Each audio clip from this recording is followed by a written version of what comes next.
Hi, I'm Christy. Last year while I was on one of my runs, I discovered something so surprising about where I live. Here's what happened.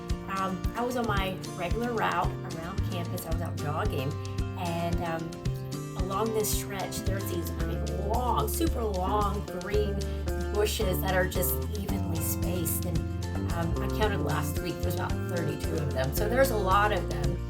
And I was halfway along this stretch when all of a sudden I saw this coyote staring at me. It was halfway behind one of the bushes, and it wasn't aggressive. It was curious, and it was just watching. I stopped, looked at the coyote. The coyote looked at me. Our eyes locked. It's almost like we're playing the blinking game. Who's going to blink? And we just froze, both of us. And I didn't know what to do at that point. And I tell you, I was awestruck. I've never seen a coyote before on this path. But there was also, to be honest, I was a little intimidated and fearful because I didn't know what to do. I didn't have a plan. So at that time, I just pulled my phone out real slowly. And I said, hey, which I called the local authorities just to let them know about the sighting of the coyote. And you know what they told me? They said, there's nothing that we can do because this is the coyote's natural habitat. And I thought, oh, really? It didn't seem like a natural habitat to me. You got cars, you got pets, you got people. And anyway, so there was nothing that the authorities would be able to do. And I just alerted a few people that were on the loop of the coyote, and I just got distracted, and I just walked on home.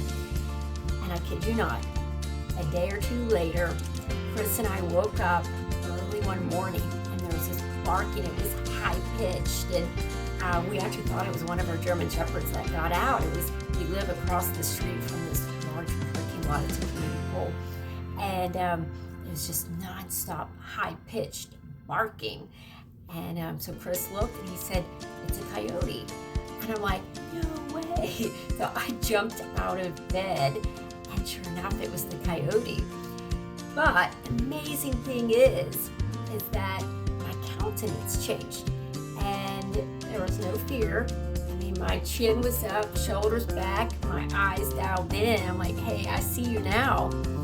And of course, I had the protection of my walls between me and that coyote. And this incident has stuck with me all this time. It reminds me of 1 Peter 5:8, that the enemy prowls around like a roaring lion, looking and seeking someone to devour. And let me tell you, the enemy will try all sorts of things like pain, disappointments, distraction, fear that invades your mind, anxieties, and lies. And I'll just say right here, let's not be vessels of the enemy's schemes. We have to be careful with the words that we say and the words that we choose to speak over people. The enemy comes to steal, kill, and destroy. Not only that, he comes to steal your purpose. I'm here to remind you that you're a son, you're a daughter of the Most High King. When you come around that corner, the enemy is snarling, growling, barking in his boots. And hear me, it's not anything that you've done or anything that you have. It's not because of the house you have or how much money you have, your charisma, where you went to school, your success. But it's only because of the Holy Spirit of God that lives on the inside of you. Hear me, that same power that raised Christ lives on the inside of me and lives on the inside of you. That's powerful. And that's something that the enemy does not like. I guarantee you the enemy knows who you are before you do. And in God's eyes, you are strong, you are capable, and you are chosen. And Exodus 14:14 reminds us that God will fight our battles. You need only to stand still. So this week, let's stay spiritually alert, and let's let the enemy know, hey, I got my eyes on you. And as God showed me, let's stand strong in the victory that Jesus already won. His word is our weapon. That's the sword of the Spirit. And we have to know the word. We have to recite his words and his promises out of our mouths. And that's That's our weapon. And it just reminds me of whenever I was on a bike ride, I went to the fire ant tour, and we were on a bike ride, and we were going up these hills, and these were some pretty hills that will humble you. And there was this guy, and he was new to cycling, and he was cycling. He was going from side to side. I thought he was going to fall over. And as I was passing him on the hill, and he was struggling, and I've got to go to a smaller gear. You've got to make it easier. And he told me, he said, I don't know what to do. This was my first bike ride. I don't know how to shift. And I thought, wow, you're in trouble. And, that's really learning as you go.